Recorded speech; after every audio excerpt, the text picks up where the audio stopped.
शारदा साहब का क्या मसला था, किस जहन से, हालांकि was a very learned man, पढ़े लिखे आदमी थे, और उन्होंने एक दो फैसले जो दरगाह से मुताल्लिक किए थे एज ए जज, उसमें उन्होंने दरगाह की डिटेल में जब खादमों के बारे में बात की तो पूरी दरगाह की डिटेल दी कि भाई दरगाह में खादिम ये करते हैं, चढ़ावा आता है, लोग आते हैं, उनको ज़ियारत कराते हैं, दुआ करते हैं, सारी बातें कहीं, मगर उस वक्त भी उन्होंने इस चीज़ को रेफर नहीं किया।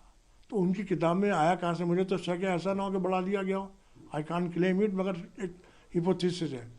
अब सवाल ये कि किस जहन से, किस माहौल में उन्होंने ये बात लिख दी है, तो वो एक एविडेंस ऐसी नहीं है कि जिसकी बिना पर अब एक बहुत बड़ा इशू बना लें और एक कोर्ट में चले जाए।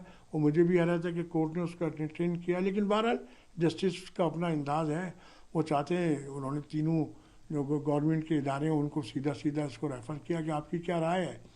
अब जैसी वहाँ से वो आता है उसी हिसाब से देखेंगे, वरना ऐसा कोई मसला या नहीं है।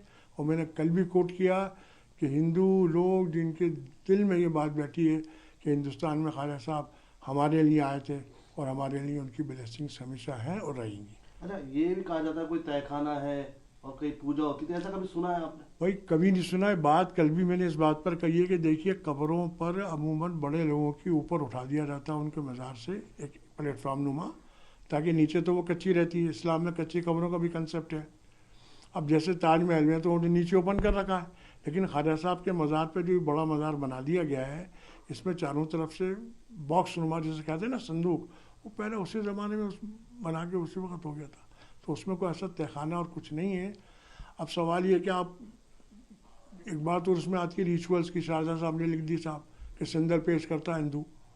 मेरी किताब है, ये रखी हुई किताब है, इसमें पूरा चैप्टर है Hindus and Dargah of Ajmer.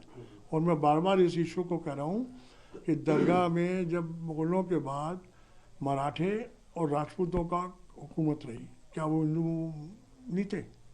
मराठों का तो नारा था हर हर महादेव, आप पढ़ लें किताबों में, उनके लिए महादेव का नारा लगता था। जब वो महादेव का नारा लगा रहा है तो महादेव के मंदिर को छोड़ेंगे कैसे?